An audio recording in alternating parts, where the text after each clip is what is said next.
Noah's Ark 2x2 formation. Road change, down we go, racing for the first time this season. 3 hours of GT action, it's go. This is very tight as they come down. Group of cars coming in, this has all got trouble written all over it. This is G3 cars. Drop downhill there, head towards the Aqua Minerale. Imola, of course. There's another one off through the gravel. As wide as possible as they drop downhill, putting that truck inside line. Yes, oh, he did. Through he goes.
Noah's Ark 2x2 formation. Road change, down we go, racing for the first time this season. 3 hours of GT action, it's go.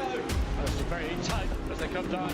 Group of cars coming in, this has all got trouble written all over it. This is G3 cars. Drop downhill there, head towards the Aqua Minerale. Imola, of course.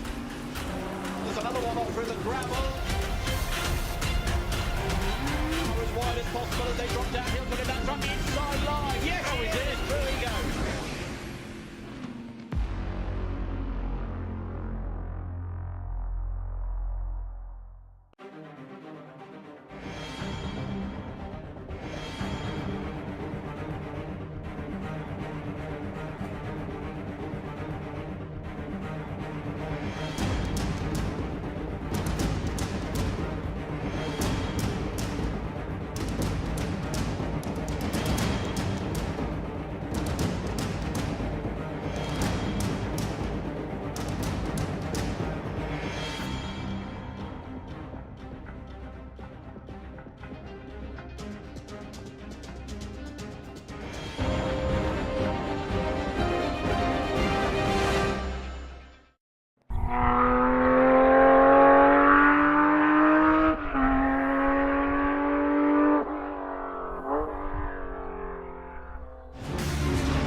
Good evening, everybody, and first of all, apologies for the delay in the start. Thank you very much for your patience. It's been a little bit of a nightmare for some reason over here trying to get this stream up and running, plagued with technical delays.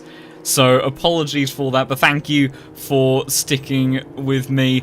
But welcome then to round 2 of the Apex Online Racing BMW M2 CS Cup, where we are at a very wet and slippery Silverstone for the second round. Last week we saw Connor Wright convert that pole position and his continuing fine form in BMW race cars on ATC to convert that pole into a win. He was put under pressure by Alexander Irish, this man who gave him a good run for his money, but just wasn't able to quite bring it all together in the end. Just fell back a little bit in the latter stages of the race. But will he be able to do anything more in today's round?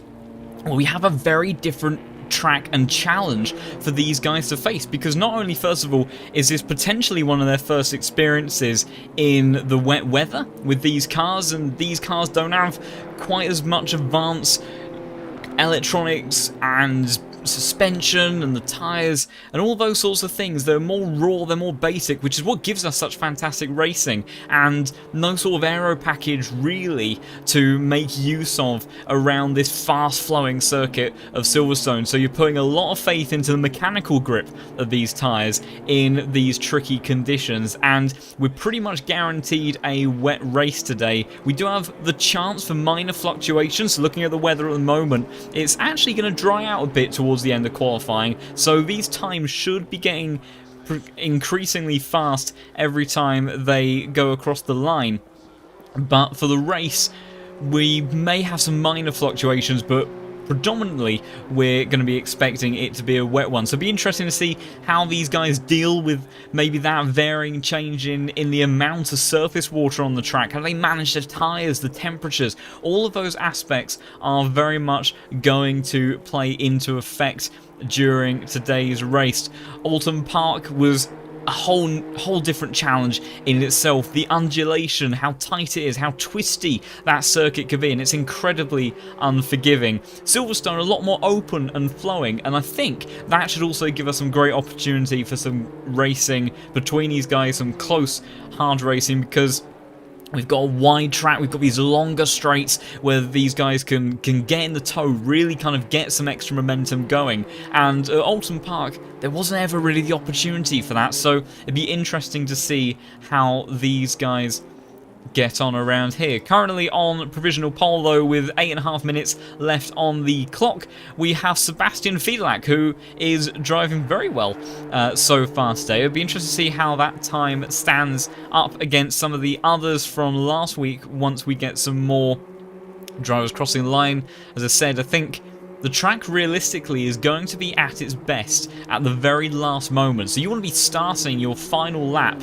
with your tyres at the right temperature, you want to be on the least amount of fuel, and you really want to be crossing the line at the very last minute. So expect these times to continue to tumble, but for the time being, Fiedlak putting in a strong performance so far at Silverstone. He's got a little bit of traffic in the way at the moment, so by the looks of it, who's that? That is the number 242 car of that is John Eric Tonstad. So he is on a lap as well, so he doesn't have to concede his position, but Fiedlak, I imagine, would be getting a little bit frustrated just about his track position at the moment. He's got to be careful not to cause, and Tonstad has had to take, I think, a little bit of evasive action there and run wide on the entry to Abbey Curve there. And yeah, got to be a little bit careful with these sort of qualifying sessions in that regard, but hopefully there's still a decent amount of time on the clock and the track, so they should be getting faster, so hopefully both Tonstad and Fiedlak can have clean laps between them. In the meantime though, Jogurk has gone into provisional pole on a 2 minutes 24.5. It's quite a long lap around here. It's quite a long track, and in the wet conditions especially, it's going to be quite a time for these guys to get around the circuit, but only 0.07 of a second or so up on Fiedlak's previous best, and then currently in P3. Alexander Irish continuing his good form. And Connor Wright, who was looking very, very quick in practice, currently not quite extracting the same level of performance as maybe we would have been expecting from him, considering the form that he came in with last week, because there really was almost a couple of different classes with these guys. Connor and Alex really led the field on those first couple of positions. Then we had quite the battle between, we had Steinhauser, we had Dennis Bjorkqvist, and we also had Robin Moe in the mix as well, who sadly then ended up dropping the ball just a little bit later on in the race. Just car got away from him, and Alton Park was very unforgiving to him indeed. So it's good to see that we've got some names, some different names kind of mixing around the front as Bjorkqvist goes into provisional P2, only 0.05 of a second away from Jogert. So these times are very, very tight, which is brilliant. That's going to give us a fantastic platform to have some close racing in just over 5 minutes time. And also a couple of names that we didn't have last week but are fairly familiar to those of you who have either been within the AOR community for a while or have watched some of the other streams. We've got Dominic Gultz, I think Tier 1 GT3 driver for in Season 9, and I think in a couple of the previous seasons as well. And he is here currently in P5, so getting to grips. Oh, maybe a little bit of traffic in front of Dominic there. As who was that just in front of him? That was the number 2 car of Nico Lattinen. So Nico getting a little bit caught up there through the exit of Beckett's there, but not causing too much of an issue overall for Dominic. But yeah, it'd be interesting to see how Dominic Gultz performs. Generally, from at least what I've seen of his races, not always the best qualifier, but a very, very smart and strategic bit of racecraft from Dominic, and quite often he's able to use that to his advantage to really capitalise on other people's mistakes and benefiting heavily from the rewards. So have to see how he plays his cards today in a very different car with a very different series of challenges, as he is now dropped down to P6. As another name that I wanted to highlight, we have Heiko, who is one of the coordinators for AOR, has been for many years, and is a good friend of AOR staff members and the drivers. Very, very nice and highly contributing man to the AOR community. We have a lot to thank towards him for his help and organisation on some of these things. So it's good to see him racing in the top tier for this cup as well, and see him on the driving side of things for once rather than the organisation. So be interesting to see how he gets on. There'll be a little bit of home support, I imagine, from the AOR staff for him. And do we have any new names for this week? Looking through, it looks like everyone else is fairly familiar from who we had last week, and we've got 32 cars joining us this evening, so I think similar numbers to what we had last time out. So obviously a much bigger circuit, we might see people spaced out a bit more, but like I say, those really long drafts that these guys can get on some of these straights and even through some of the corners, you know, the way that these cars kind of behave aerodynamically and the nature that they take sort of through these corners, they can actually end up benefiting from the tow for a really long time in comparison to other cars that we might be used to driving around here. So it's going to be interesting to see how these guys treat all of that. But with just under 3 minutes left on the clock, we are closing in then on what will be some of these guys' final attempts at trying to get themselves further up the order. See what Connor Wright can do. He's currently 3/10 up on his lap, which would be a low 2:24 time. If he can bring that one home, maybe running a little bit wider than he would have liked there into Brooklands. And then Luffield, feels like this corner goes on forever. You want to get on the power as soon as you can, but in these tricky conditions, the car can start to step away from you. Going to probably take the shortest run to the line. He carries that momentum towards the finish line. It will be provisional pole on 2 minutes 24.362. So he goes clear of Jogert. But what's Jogert's response going to be? Oh, it was 0.06 of a second slower. So there'll be a final effort from these two guys to see what they can do. Dennis is on a lap. He's on improvement. He's 2/10 up. Gultz is half a second up on his time. We've got Steinhauser. He's 6/10 up. So this could be provisional pole as well. And it is! 2 minutes 24.3 dead. So a brilliant lap there from Steinhauser. He'll still get another one in there. And he was later than some of these other guys crossing the line. What can Alexander Irish do as he is coming onto the across the other start finish line and then towards Abbey Curve. So I think actually we might have Dominic Gultz finishing his lap time first.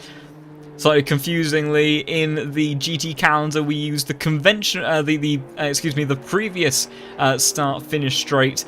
Heading towards Cops Corner at Silverstone. So Dominic Gultz, he is 4/10 of a second up. That's going to be a good time, and it's good enough to get himself up to P3.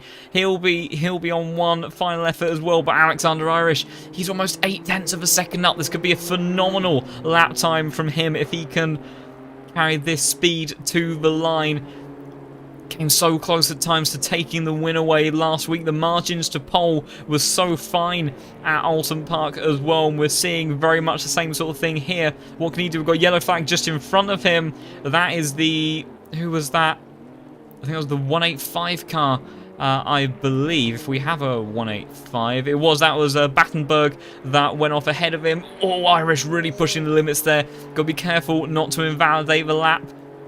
Cuts across the curb, he'll perfectly time it with the line as well. And for Alexander Irish, it will be provisional pole on a 2 minutes 24.090, and he'll get one more lap, and he crossed the line with barely seconds on the clock left to go. So that's a fantastic time from him.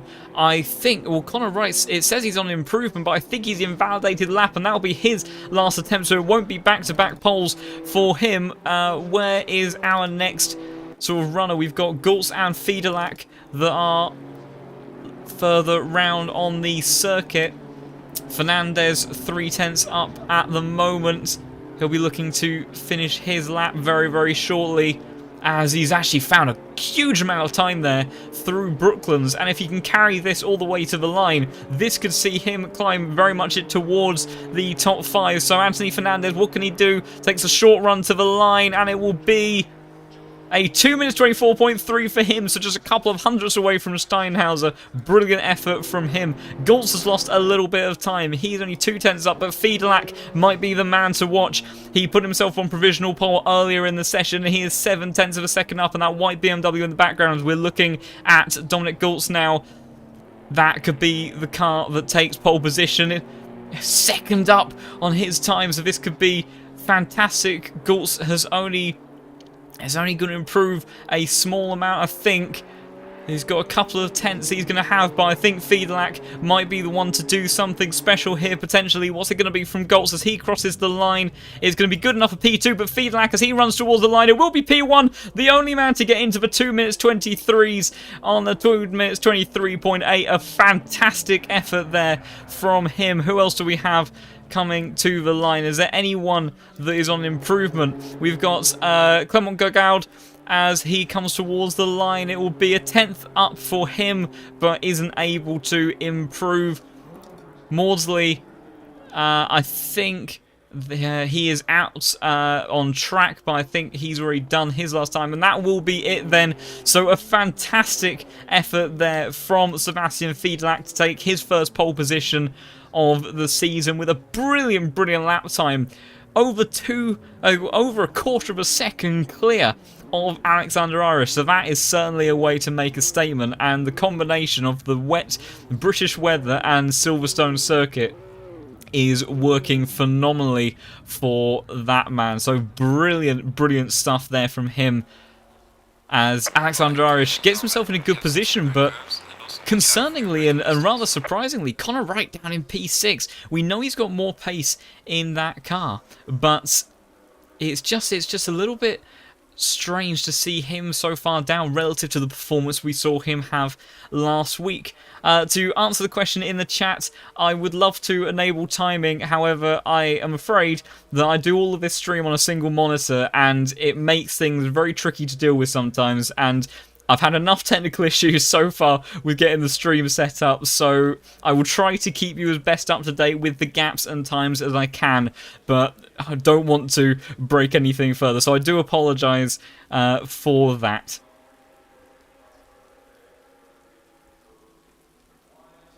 Let's have a look through then who we've got lining up on our grid. So Sebastian Fiedlak takes pole position here for round 2. A absolutely astounding effort from him. And also, just as a quick note, much heavier rain than what we had in qualifying, so that will be something interesting to note.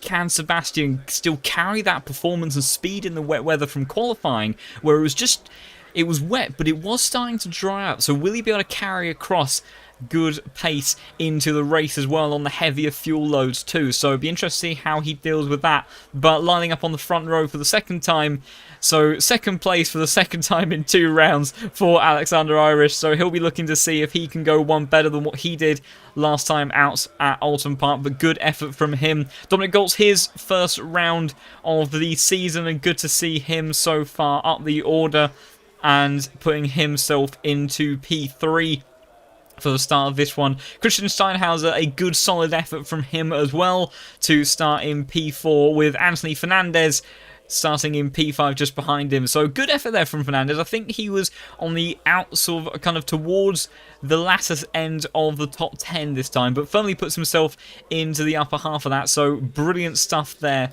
from him. Connor Wright, he'll be disappointed with that one. Our winner, and I think actually a Grand Slam from him last week at Alton Park. So he will be a bit miffed with that performance, but like I say, he's got a long time in this race, 45 minutes on the clock, and a lot of opportunities to make up positions, so don't count him out of this one just yet. Marcin Oliars starting in P7, with Jorgak dropping down to P8 in the end. He looks so fast at points in that session, so maybe we'll see him work his way up the order a bit if he can put together some of that pace during the race. Dennis Bjorkquist had a strong showing at Alton Park, starting a bit further down than he would have liked as well, but still within the top 10, and then rounding out the top 10, starting next to him will be Heiko, so will be a bit of a fan favourite in the chat, so it'll be good to see if he can convert that into a top 10 finish. Hans-Peter then starting in P11 with William Dorsch next to him in P12, followed by Manuel Rutter in P13, and Robin Moe all the way down in P14. Had such good pace at times at Alton Park, was firmly locked into that battle for P3 and then dropped it from that P5 spot and then ended up plummeting down the order. So these conditions and the track maybe not suiting Robin quite as much as Alton Park did, but it'd be interesting to see if he can work his way through the order.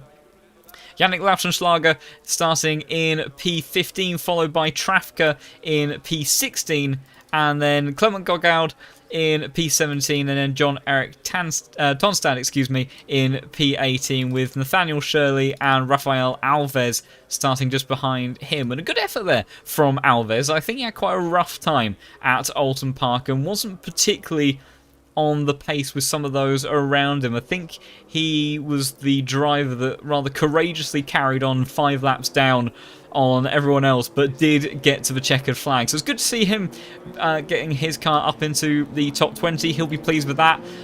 Sam Maudsley had quite an eventful race at Alton Park. He'll be hoping that he has a simpler time, particularly in these tricky conditions, and seeing if he has slightly less eventful battles. Eagle 55 in P22, followed by Josh Waring. Martin Sonolta, who I believe is the coordinator for this split. Kiki Mack starting behind him in P25, followed by James Riley, who had a bit of a troublesome time at Alton Park and ended up starting in DNFing, excuse me. I was distracted by I'm gonna have a go at pronouncing this name. Sharbolts.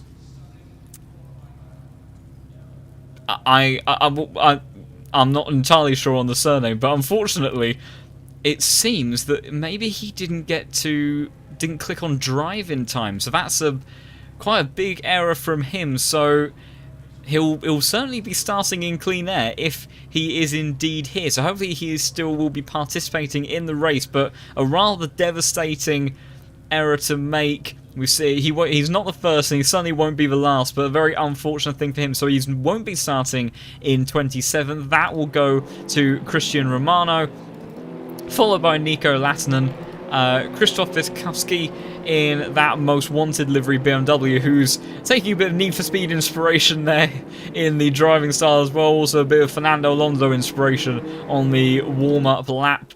And then we've got Philip Beale, who starts in 30th. We saw a brilliant overtake from him at Alton Park, so it'll be interesting to see, can he go for another astonishing one today? And then rounding out the order, René Battenberg once again, although once these guys start, he'll be last on the ones crossing the line initially, but he will have that extra spot handed to him from Scharbach. So a very unfortunate error potentially there from the number 925 car. But these guys then still about half a lap to go for their formation lap.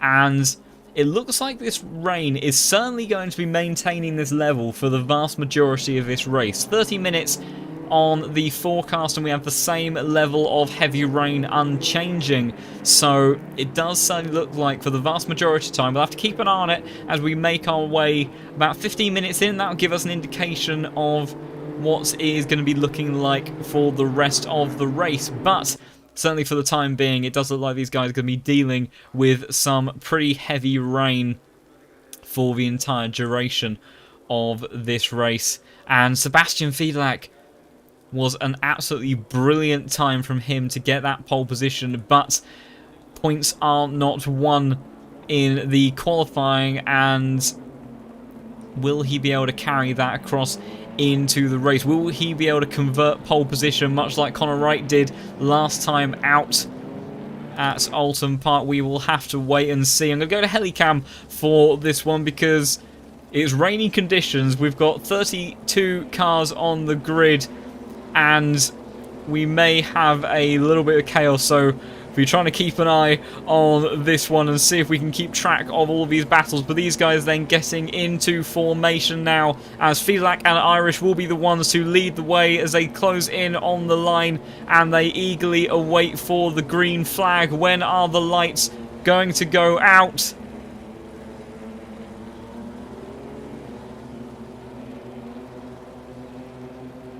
It's a long delayed start, but then they are off, and Alexander Irish has got the jump immediately on Fiedlak. Can he sweep all the way around the outside going into Copse Corner? Doesn't look like he's going to be able to carry the momentum. Fiedlak though coming across towards the outside of the circuit. They're still going side by side through Copse Corner. Looks like everyone more or less has made it through there cleanly. Fiedlak, can he hold on to that position going into Magazine Beckett's? And he will. He cuts back across to the inside. Alexander Irish thinks about trying to go around the outside. That'd be a brilliant move if he can make that one stick. Goes down the inside towards Beckett's corner, and Alexander Irish into the lead. Can Fiedlak cut back across onto the Hangar Straight? He's potentially got quite a good run. Again, it looks like we've had a pretty clean start from everybody there in the background. I can't see any yellow flags, so fantastic stuff from everybody. But Alexander Irish did not give up on that position whatsoever and did a brilliant job of coming back to snatch the lead. So Fiedlak then not able to maintain his lead on the first lap,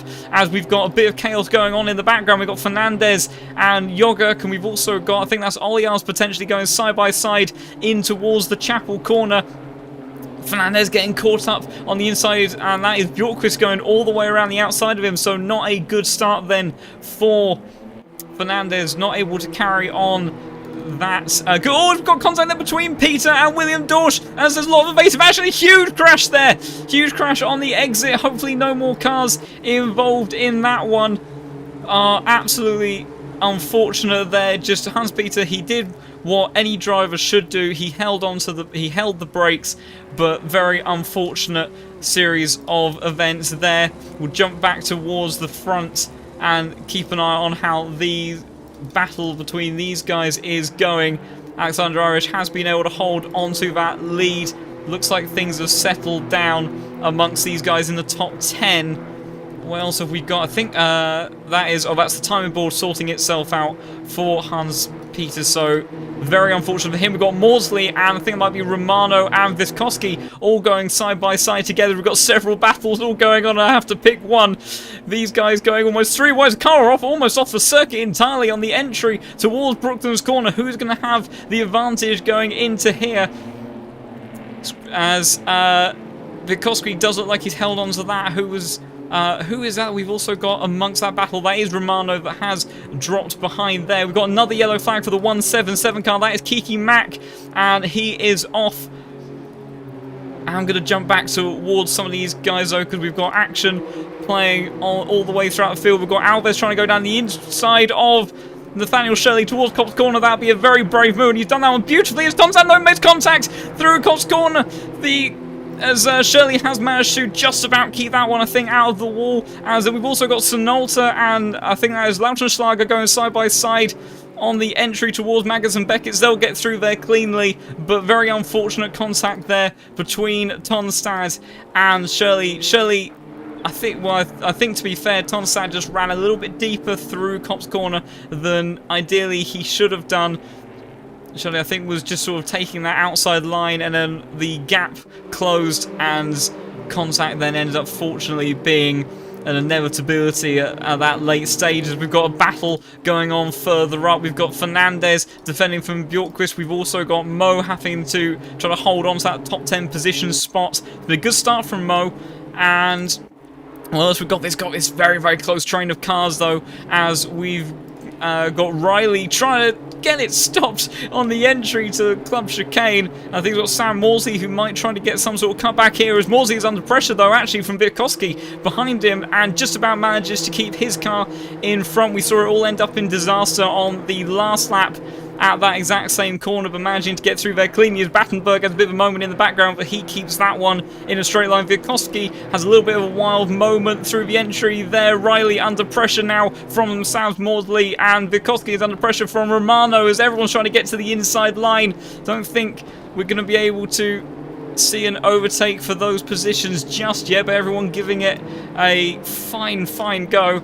Rutter as well was somebody that dropped down the order, so didn't quite see what happened to him, but very unfortunate for him, as Alexander Irish going very, very wide on the entry to Brooklands. That gives an opportunity for Steinhauser to try and go around the outside as they head towards Luffield. Can go side by side with these cars through this corner, won't be able to make it there, but does look like he's got a very good exit. Getting almost a little bit blocked on the exit there by Irish, as they are absolutely nose to tail there. Does Gultz think about... That was Gultz, excuse me, sorry, Steinhauser P4. Gultz is the one that is looking to try to make a move for P2. Does Gultz think about a dive? No, he doesn't, hoping that he doesn't undo some of my compliments of his driving from earlier, but he is absolutely on the gearbox of Irish, and that is exactly what Fiedelack wants. Who's oh, of course, Fiedelack then has actually got back into the lead, so we didn't see how that ends up playing out, but Irish, who was in P1 and managed to take that position away, has dropped down. So Fiedelack has found himself regaining that top spot, and he's starting to gap Irish just a bit, so he'll be pleased about that, as we've got this train forming of Jorgo trying to put Steinhauser ahead of him under some pressure. We'll go on boarding and just see the visibility. It is so poor when they've got spray like this, and you can imagine that Jorgo right now has got a decent sort of gap to Steinhauser ahead of him, so you can only imagine that from Goltz's point of view that he can barely see anything at all, but these guys doing a fantastic job of having close racing between one another without contact at the front of the field. Irish goes very, very wide, pushing on as much as he can, but he's going to hold on to that P2 spot for the time being. Goltz has dropped back just a little bit. These guys won't want to play around with track limits too much, not just because of the penalty situation, but also because it becomes very, very treacherous, as Steinhauser's very, very late on the brakes, potentially almost a little bit too late. Does Jorgo think about a late move to the inside for the next corner? No, he doesn't, but he might get a good run on the exit. It's going to be firmly in the toe as they head through Aintree and then onto the Wellington Straight.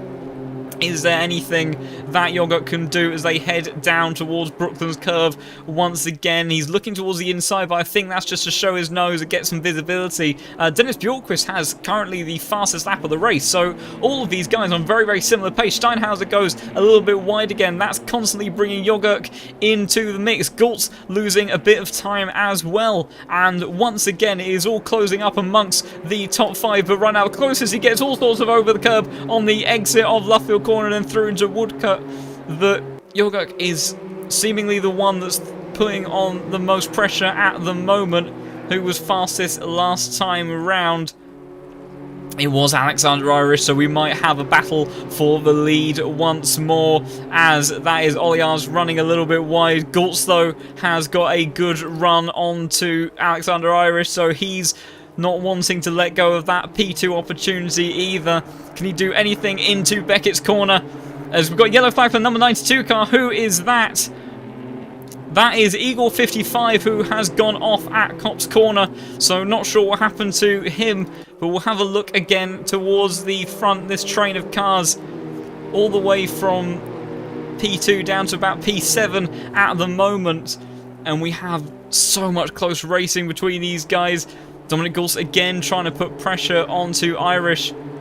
Hasn't been a fantastic opening sector for Alexander, who runs wide over the curbs again. Yogurt thinking about a move towards the inside of Steinhauser, can't do anything just yet. As Steinhauser goes very, very deep under the brake, so does that open up an opportunity to get a good cutback? Steinhauser did actually still get quite a good exit through, out of the club chicane and then into club corner, so he'll be safe for now, as Bjorkquist gets all sorts of over the curb on the exit of club corner, and you heard the wheels spin up there, the revs going through the roof for just a moment, but he'll hold on to the car. Dominic Gultz has lost the back of Irish on this lap, and now is coming under increasing pressure from Steinhauser, and Yogurt senses a potential opportunity. We've seen some of these late dive moves towards the inside of that corner. There's a very tricky one, and it relies a lot on the driver in front of you being aware in their rear view mirrors. What other battles have we got going on though? We've got almost three wide going into village corners. We've got Josh Waring and Sam Morsley. Morsley's going to lose out, and then we've got, who is that behind? That is Latanen coming under pressure, and he's been punted around by Nathaniel Shirley, and Latanen will hold the brakes. Hopefully is not collected by anyone, but unfortunately contact there. Further up though, we've got Alves coming under pressure from James Riley. James Riley going to dive towards the inside of Brooklands Corner. Oh, is again a little bit of bumping there. Thankfully, bumper to bumper, so it wasn't too bad, but that has slightly compromised Lautenschlager there, who is under pressure from Martin Sinolta, as well as Sinolta gets a huge drift on the exit there, but Lautenschlager has got a fantastic bit of drive out of Luffield Corner. Now he's putting Alves ahead of him under all sorts of pressure going towards Copse Corner. Does he dare think about trying to sweep around the outside? Isn't going to be able to go around the outside, but you might be able to get the drive towards Magnussen Beckett's. It's been a good exit there from Lautenschlager. Can he do anything as they head towards this tricky sequence of corners? Doesn't look like he's going to be able to do anything just yet. In actual fact, he's put himself under pressure again from Sinolta. Sinolta makes contact with the back of him. Can Lautenschlager hold on to it? He can't. As these guys, that almost looks a little bit laggy between the pair of them, but unfortunately Lautenschlager ending up going around at Magnussen Beckett's then, as Heiko and Fernandez are also going side by side on the exit Stowe corner, running up towards the club chicane now. Heiko trying to defend the inside line from Fernandez. Does he get that one done? It looks like he might do, unless Fernandez can come back at him. Doesn't look like it for the time being, so good driving between those two. And I do have an incredible amount of sympathy for some of these guys that have gone around in these battles, but there's so many other fights going on, so we have to skip from one to the next. Looks like Oliars is maintaining that position ahead of Bjorkquist for the time being. What we've got going on further down, Philip Beale has gone all the way up from 30th on the grid, has done a brilliant job of seemingly staying out of trouble, has got himself up to P16 overall. And he's got Martin Sinolta, who's behind him, who lost a great deal of time there through Abbey and has dropped back. So Beal does look like he has got a decent amount of pace, and his lap times have been very, very strong at points during the almost opening third of this race. So he'll be seeing if he can maybe start to close in towards the top 10. A long way to go in this race, and we've already had plenty of action happening. Our closest battle on circuit, though, is the fight for P2. Fiedlak has been able to check out a little bit on the last couple of laps. The only driver so far to be in the 2-minute 26s, and unrivaled on that pace so far. So he's got a 1.5 second lead. You can see him just ahead there, so he's definitely not completely in the clear, but he has just managed to get a bit of a gap, though, as Alexander Irish losing momentum, going a bit wide on the exit of Copse Corner then, and that's given an opportunity to Goltz, trying to go all right away the outside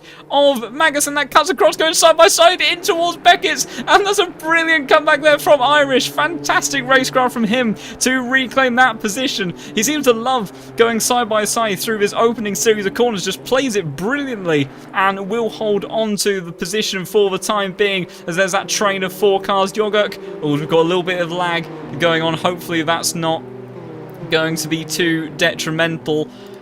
I think everything is okay at my end, so there might be a little bit of server-wide lag, so hopefully that won't cause too many problems, as Steinhauser, though, is on the back of the gearbox of Goltz, who's gone wide on the exit of Stowe. Jogurk is still trying to show his nose, but isn't able to do anything for the time being.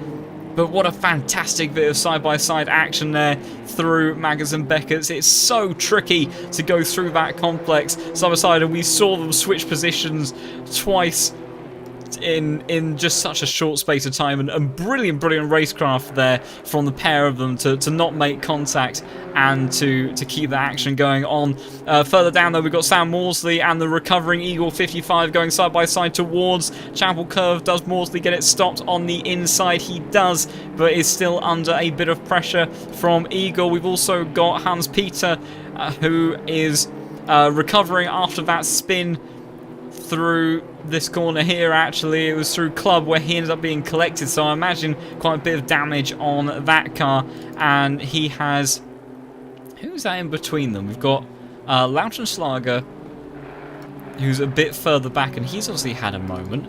Who is, oh, that is Sharbox, who started in the pit lane, so he's managed to work his way up to P24, so good stuff from him. Looking further up, though, we've got William Dorsch, and I think that is Trafka that's just gone wide, and he's going to come under pressure now from James Riley, who should be able to get that move done before they get to Brooklands. He will, so that is a free overtake there for Riley, who takes a very different line there to Dorsch ahead of him. This series of corners has always, I think, provided quite an interesting range of lines. You get sort of almost the Formula 1 like line that Trafficker was looking to use there, of going wide in the middle of the corner, who dives into the pit. So our first proper stopper of the race so far, just 15 minutes in, and just looking at the weather, like we said, for this point in time, it does look like it's confirmed to stay like this for the rest of the race. So these guys can be confident in how their cars are set up. Fernandez, in the meantime, has managed to get back ahead of Heiko, although maybe getting a little bit squirrely there through Magus and Beckett's. Does that give an opportunity potentially for Heiko to come back? Can he close in on that orange BMW ahead? Oh, as looking up ahead, sorry, Alexander Irish has been overtaken by Goltz then. So, how did that happen? I want to cut back and look at replay, but he's immediately under pressure from Jogurk, who's got ahead of Steinhauser. So, unfortunately, we've missed some of this battle. Jogurk has all sorts of upset on the brakes, manages to just about keep out of the back of Irish's car. That got very, very close. These guys doing a fantastic job there of evading one another. But Irish then dropping down to the last podium spot as Goltz finds himself in P2. Irish again going very, very wide on the exit. Can be so quickly to lose the car underneath you there, as the revs do just suddenly spike. There is TC in these cars, but it's not the greatest, and they don't have the best grip at high speed. You see these guys really sliding their way through. There's always a big dive there from Jogurk, who's completely missed his braking. Managed to not collect Irish there, so fantastic spatial awareness from him, as now Steinhauser trying to recover that position, see if he can get himself back into P4. These guys going to be side by side through Aintree. Steinhauser trying to carry that momentum. It's going to be a tricky one onto the grass. Steinhauser Steinhauser, can he hold on to the car? And he will, but I think he lost the momentum, and he will, so he will have to settle back down for P5, although he's got Oliars and Bjorkquist trying to have a battle of their own, and Steinhauser's got firmly in the way of Bjorkquist's opportunity, or maybe not, because he's still going down the inside. Steinhauser tagged around, and has gone around in Brooklyn's curve, and Oliars had to take evasive action there, and Bjorkquist will jump up the order. Does he concede those positions, because he did very much get late on the brakes there, and that was very unfortunate. That Oliars is going to go immediately into the pits. I'm not sure if he got any damage from that. Steinhauser will pit as well, but what an unfortunate sequence of corners there for Steinhauser. And these guys, it's so easy for it to go wrong. There's a stop and go 30-second penalty for Eagle 55, so that will be for speeding in the pits. Scharbox under a bit of pressure from John-Erik Tonstad, seeing if he can do anything, but Scharbox has managed to gain another position, so continuing his good recovery drive from the pit lane.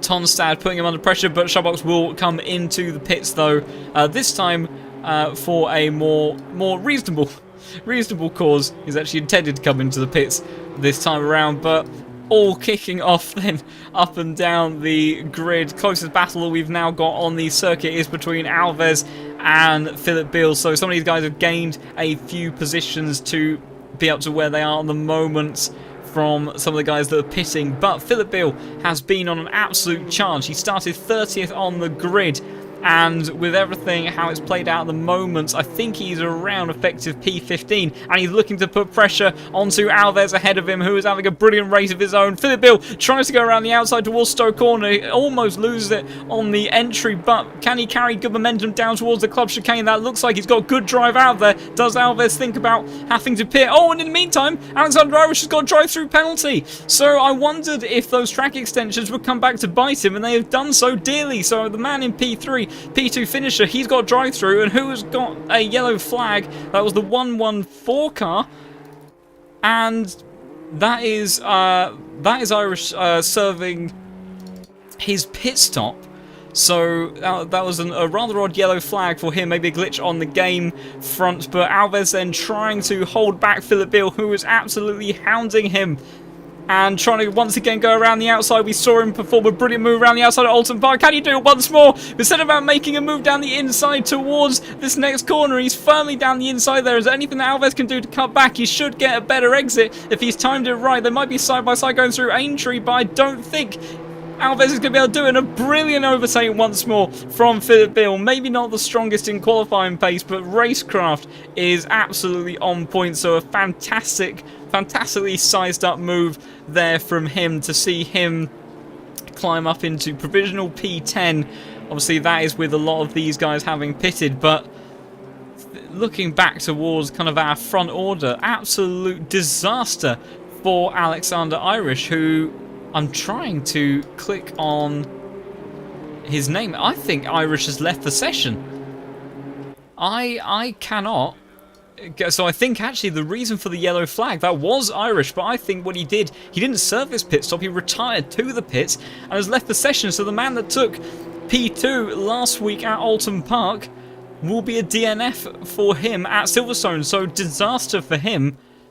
And that has done, I was going to say, a great deal of benefits for Connor Wright in the championship, but also Connor Wright down in P21. Now, did he do his pit stop on the last lap? We'll see.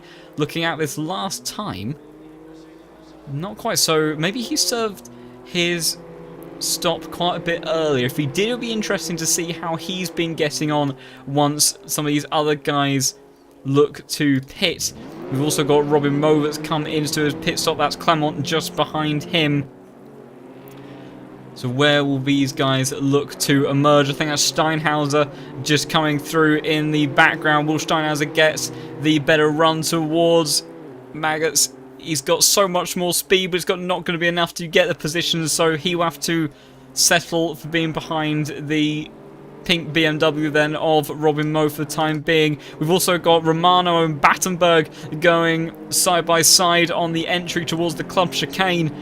Romano able to hold on to that one for the time being. Battenberg having a bit of a better race this time round. It looks like he's got a good drive through. Oh, he almost loses it. Almost jinxed him entirely there. He had good drive through club corner, but just about manages to hold on to that. How aggressive is he going to be as they head through? Abbey goes a little bit wide, but the car ahead of him goes much wider. That will lose him a great deal of speed. Romano trying to hold on to the car. Battenberg sends his opportunity, dives towards the inside. Can he make the move? Stick a little bit side by side contact, then quite heavy contact as Battenberg tries to hold on to the car. And there's a second collision, and he had Battenberg doing his absolute utmost to keep the car pointing in a straight line. Very unfortunate there to get tagged on 2 occasions, but Battenberg just about surviving that one and not going fully around. That was an unfortunate series of contacts there between those 2 guys, but a good job well done to not go around completely. Tonstad putting pressure onto Lautenschlager ahead of him. These guys have both had some incidents and battles of their own so far. Looks like went a bit deep there for Tonstad, so he'll hold on to that for the time being. Looking up ahead though, Alves and Sinolta is still in quite a close contest for what is currently P6 on the track. Tonstad, timing ball's going a little bit funky as more of these guys do their stops. We've got Robin Moe and Steinhauser. Those Robin Moe's gone incredibly deep into Brooklands. That'll be a free pass there for Steinhauser, who is recovering after that very unfortunate contact. He was sent around by Bjorkquist, and he'll take any free overtakes that he can get. Looking ahead, though, we have got Alves, who is under increasing pressure from Sinolta behind. And you can see Sinolta trying to go towards the outside now, towards Stowe Corner. Can he go around the outside? That'd be a brilliant move if he can. Doesn't look like it's good. Quite better hold onto it.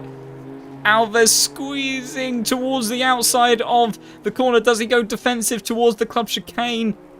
He doesn't sense a need to. And Sinolta, oh, very late on the brakes. Maybe too late. That's a huge send from Sinolta, and just about pulls it up in time. Good spatial awareness from Alves as well to not have contact there. I don't think Sinolta quite meant to make that move as, well, brake as late as he did, but he's carried a great bit of exit speed through club corner, then trying to go around the outside towards Abbey. That would be incredibly brave, but he will be on a better line as they then head through farm curve. Can he carry that momentum up the hill towards village corner? We've seen already battles here between Battenberg and Romano. Sinolta trying to go around the outside. Won't be able to do it there, but can he set himself up for a good exit out of this left-hander and onto the Wellington straight? Looks like it was fairly good drive, but I think Alves got a pretty decent exit as well. So as long as they're both clean through here, a little bit of oversteer from Alves, but he will hold on to it for the time being. Looking ahead though, Gultz and Fiedlak still staying out. But I tell you what, Dominic Gultz, fastest lap, not quite fastest lap of the... oh, excuse me, sorry. Dominic Gultz, fastest lap of the race on a 2 minutes 26.6, 2 tenths up on Fiedlak. Fiedlak's best effort, and last time round 6 tenths of a second up on Fiedlak's time. So a brilliant effort from him to close down on the BMW ahead, and Fiedlak would have been enjoying that free space of track, but I don't think that's going to be lasting quite as long as he was originally hoping. Sinolta has pitted, so Alves will be free from attacks for the time being. Who else have we got battling? So we've got Battenberg, who is under pressure from Lautenschlager. Who does he think about going down towards the inside? He does, very late on the brakes. I think that's going to be far too late, surely. And he does. He goes wide at the exit of Village Corner. Thinks about trying to hold on the inside. Battenberg, very generous there to give room, maybe sensing or just being in a bit of fear of being hit once more. In the meantime, though, Philip Beale has done his pit stop, I believe, and has come out just ahead of the recovering Hans Peter. So a good effort from Hans to try to climb his way back up the order. He's in better form this week than he was at Alton Park. We've got a few more of these guys pitting. In the meantime, Battenberg still coming under a great deal of pressure from Lautenschlager. I think these guys are a little bit out of position. Lautenschlager probably had that damage repaired. And who is that just behind him? That is Manuel Rutter as well. So Battenberg desperately trying to hold on to this spot in the meantime. Romano is coming out of the... excuse me, actually, there's a bit of a glitch on the timing boards there. Romano was out of the pits on the last lap. But Lautenschlager definitely trying to put Battenberg under some pressure. I think this is our closest battle on track at the moment. Beal and Peter also very, very close, but I think we may see an overtake happening in just a moment. Let's go on board with Lautenschlager, see what we can do with these guys drifting as I head through the exit of Beckett's. They're desperately trying to get the power down as the rain has just been relentless so far here at Silverstone. How much of a tow does he get on the back straight? Maybe not as much as you would have expected. Quite a large car, but the speed differences on the back straight very similar. But Battenberg going very, very wide into Stowe Corner. Does that give an opportunity? Lautenschlager, surely they'll be side by side as they head towards the Klubka chicane. Battenberg, does he defend towards the inside? He doesn't. He actually goes back towards the racing line and is able to protect the position. So he holds on to that one for the time being. Just... we'll check in with some of these other battles once the timing board has settled down.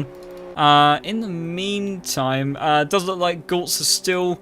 they were pretty evenly matched on the last lap, but Gultz still just a little bit faster, so it'll be interesting to see what they do once they make their pit stops, but they're leaving it incredibly late, so a lot of faith in these wet tyres at the moment. As Battenberg, Lautenschlager's going very, very deep once more, but does he get it stopped this time? He does, and he spots his braking point. Battenberg trying to hold it on the inside now as there's contact once more, as that's going to allow Manuel Rutter to try to get side by side with Lautenschlager. Lautenschlager will lose that position as well. Won't be too happy about that one. Can he make any sort of move back up towards that one ahead? Oh, his kicky back goes a bit wide there. Does still carry great speed though on the exit. We saw Steinhauser get all caught up on the grass there earlier, so that's not easy to do. Does Mack think about doing anything? No, he isn't going to be able to do anything for the time being. So, unfortunate contact between those guys there. We've still got we've got Beal, Sonolta, and Hans Peter and Trafka, all of this train of 4 cars as well. So these guys have done their pit stops now, and they are looking like they might start getting very racy very soon. Although for the time being, we've got Robin Moe, who's coming under increasing pressure. That's Clement behind him, but maybe Clement is now close enough to actually properly benefit from the tow going down towards the back straight. Where does he look to go? He looks to go towards the outside as they go towards Stowe Corner now. Can he hang it around the outside? Doesn't look like it. Has Robin Moe gone in a bit too deep? He may have done. That's going to give potentially an opportunity for a cutback for Clement to go around the outside as they head towards the club chicane. But we've also got Heiko that's trying to get involved in this as well. So these guys going side by side towards 3 wide towards the club chicane. Robin Moe going to hold on to that one. Can Heiko go around the outside now of Clement as they head through this next sequence of corners? Doesn't look like Heiko will be able to do it just yet. Good defense there from Robin Moe, and Clement not quite able to make the move that he wanted to stick.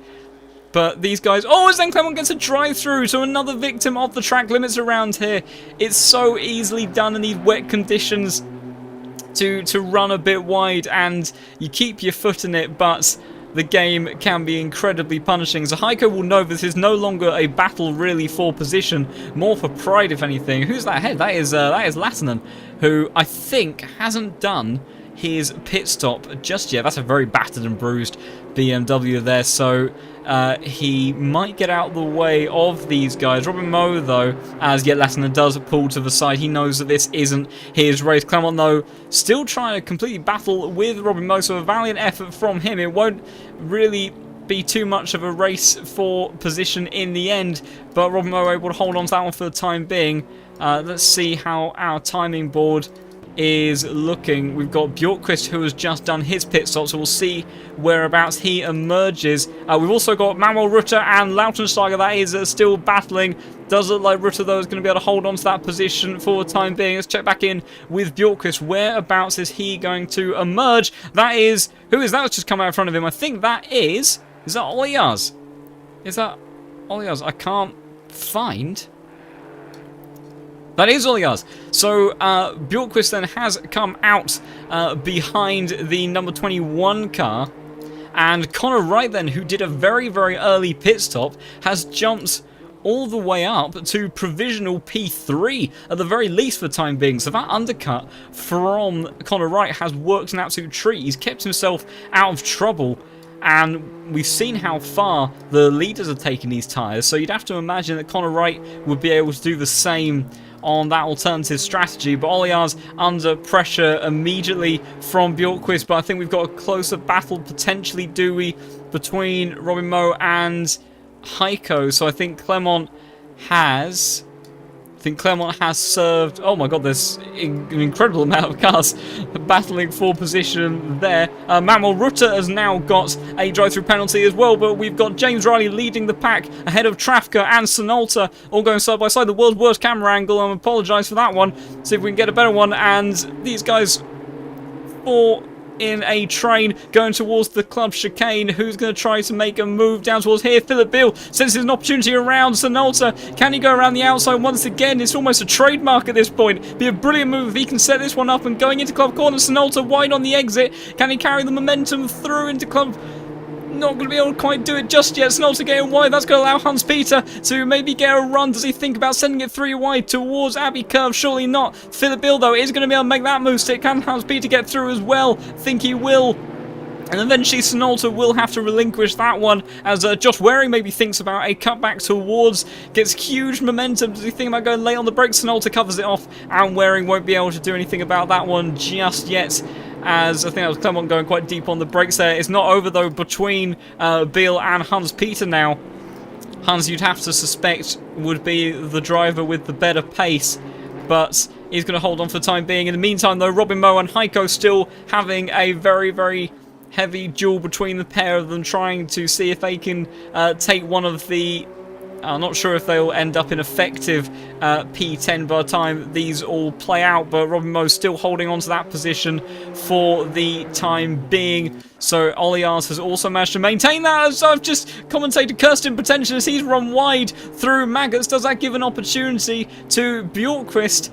Doesn't look like it. Oliars will have to give up the time gained, as Robin Moe and Heiko potentially going side by side towards Maggots. Not quite, as that's a bit of a wonky line there from Heiko, just about keeping it off the grass. So he'll lose some momentum now in that battle. Meanwhile, checking in again, Philip Beale still very much on the move and now trying to put pressure onto Trafka, and Hans Peter is coming along with him. So we've got as... that's obviously not what we want to see. Is that just Philip Beale, or is that server wide? Oh dear.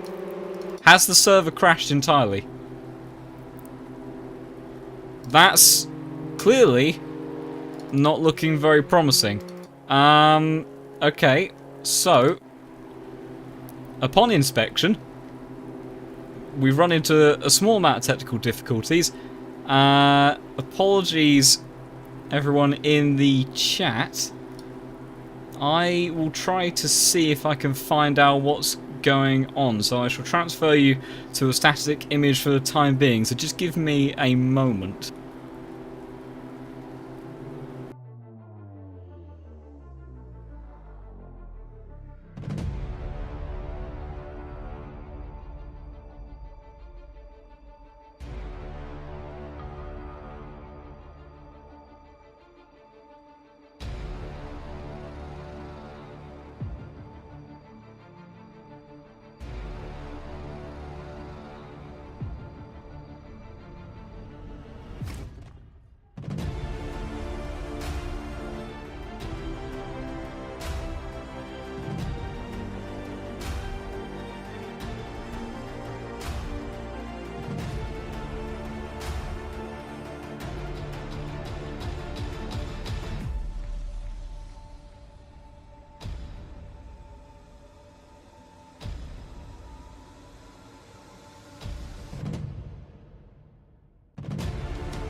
I do apologise, everybody. I'm trying to get this back on track as soon as I can. At the moment, I can't tell if it is an issue server-wide or if it's something of mine. So I'm doing my utmost to hopefully get the stream back if we can for the final few minutes of the race. So I appreciate your patience, and apologies once again. I shall do everything I can. So please bear with me in the meantime. Thank you.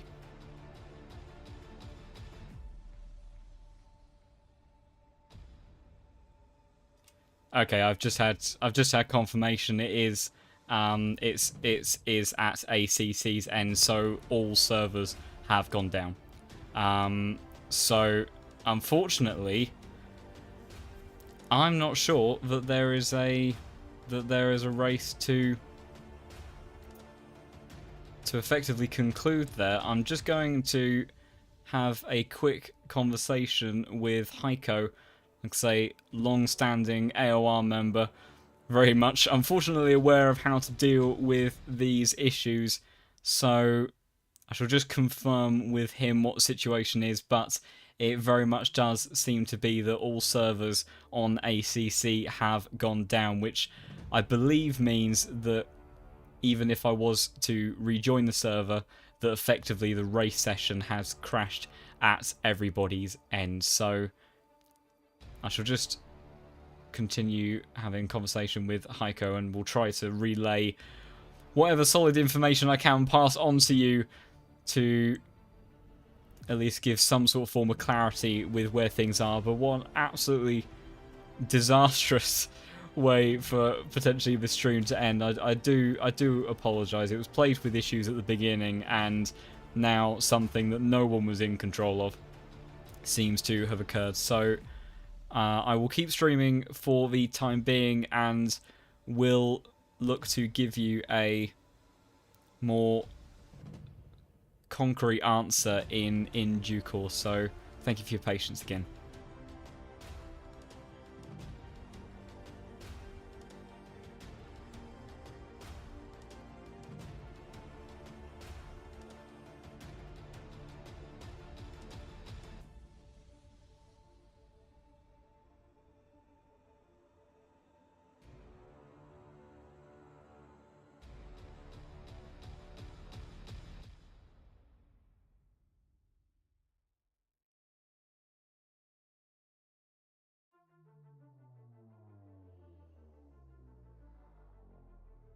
Yes, apologies to clarify that in the chat. Yeah, so it does actually appear that the ACC service is still running, but in fact it's the server host for the AOR servers that has gone down. So unfortunately, it does seem like it's only the AOR servers that have been affected by this, or well, effectively servers that are being hosted by that service. So I will see if there is any possibility whatsoever that we will get underway with racing again, but I fear that unfortunately that might be the day done. So I'm just looking to try to get confirmation on that front of where we proceed from here, and we'll try to give you an answer as quick as possible, but it's not looking great, I'm afraid. But yes, just to confirm, so it does look like ACC is in fact working, but the server provider for AOR, something has gone wrong at their end, and all of the servers, not just across this league, but all of the AOR servers on ACC have simultaneously gone down, unfortunately. Possibly that was what was going on with the stability issues that we saw earlier on, where I thought it might just be a bit of a general connection. Yeah, I think it's suffered the worst.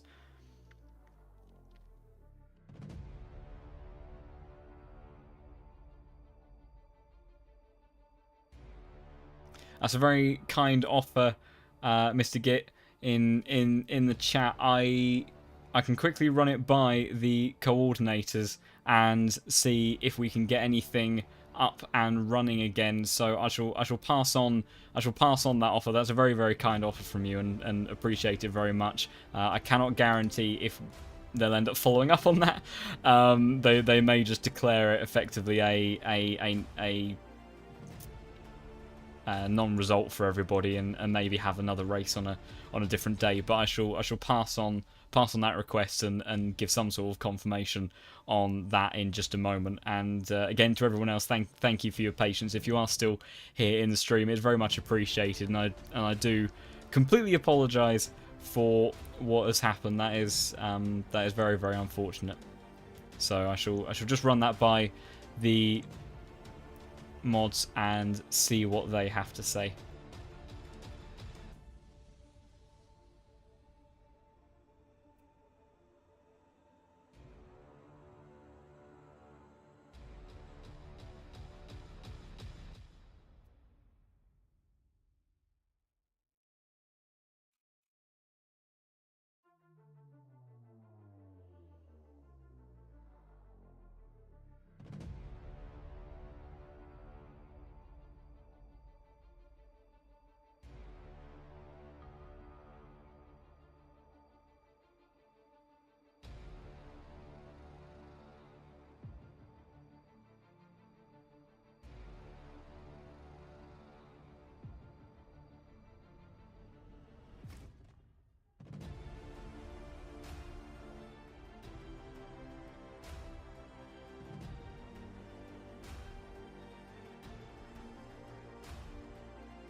Right, okay, ladies and gentlemen, I've had confirmation from the coordinators, and unfortunately the race will be postponed, so there won't be any more action for today's stream. So there will still be another round, an additional round effectively to this league, where we will have what I assume will be Silverstone 2.0, and what an absolute shame. I'm gutted after what was such a brilliant race that it had to end like that. So unfortunately, that is going to be it for tonight's stream. I appreciate all of the patience of everyone that's been in the chat waiting to see what happened, has been here since the beginning of what was already a chaotic stream with some of the other technical issues. And if nothing else, we were still able to see some brilliant wheel-to-wheel racing, and we'll use this as a very long teaser trailer of what Silverstone 2.0